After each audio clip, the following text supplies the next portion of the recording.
right now and you've had an abortion, my beautiful sister, there is forgiveness, there is mercy. You aren't the stupid things you've done. You aren't the sins you've committed. It's like we've been raised in this society that has lied to us ever since we were young. I get that you're trying to be empathetic here, but we have to ask, would you have this same tone if this was the question of slavery for you? Like, if a man came up to you and said, well, let's just say you went back in time to the 1800s, the early 1800s, and a man came up to you, and let's assume you're the abolitionist here, an abolitionist priest, and he said to you that he owned slaves, he was an awful slave owner, he whipped his slaves, raped them, killed some of them, etc. Would you have the same sort of tone to him? Would you say, oh, my brother, we've been lied to about this slavery issue. You're not your sins. Or would you be a bit harsher given the gravity of that situation? I have willingness to believe which side you would fall on. And you would be harsher. We have to remember that, like slavery, abortion is supply and demand, and unlike many dumbasses, you can't just separate one of them and expect to, for one, grasp the entire situation and in order to stop it.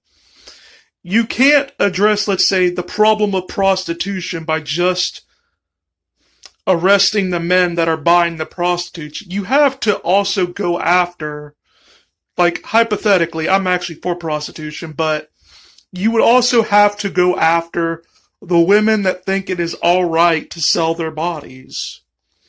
Similarly, with slavery, you have to go after not just the slave owner, but the auctioneers and the people that are just find their ways to get the slaves to the people. Obviously, you can't go after the slaves in that situation, unless you could find out that they somehow contributed to their own enslavement by, let's say, they signed themselves up for it, in which case that would be more indentured servitude, but I digress. But the entire point is that you can't separate supply and demand and expect to have a full picture of both by just analyzing one aspect of it. The truth of the matter is that abortion would not exist if women did not demand it in overwhelming numbers. Let's put it this way. If everyone just stopped liking chocolate, for whatever reason, let's say aliens blasted our brains and made us all hate chocolate, then chocolate companies would cease to exist. They would no longer be a force in this world. Now, the same thing has to do with abortion. If no woman ever demanded an abortion, abortionists would not exist. Abortionists are evil, but they're also people meeting a demand. So you can't go after abortionists and not go after the women that are getting the abortions. These two are interlocked with their own incentives and motivations that are all, when you look at it, unvirtuous. Saying that you need to get an abortion because if you don't get an abortion, you won't be able to buy all the luxury shoes that you want, that is evil. And let's be clear, that is the sort of stuff why women get abortions. It's not because they feel like their bodily autonomy is being violated.